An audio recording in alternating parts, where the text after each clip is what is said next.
Masalamizning mazmuni shundan iborat. Massasi 1 kilogramm bo'lgan jism erkin tushmoqda. Harakatining 5-sekundida og'irlik kuchining bajargan ishini toping.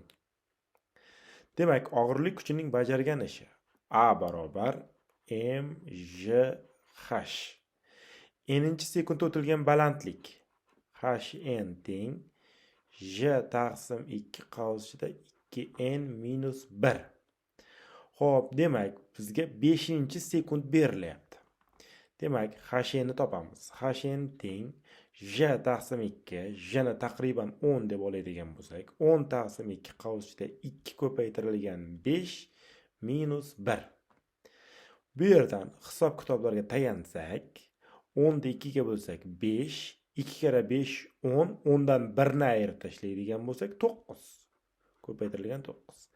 Javob 45 metr balandlik chiqyapti.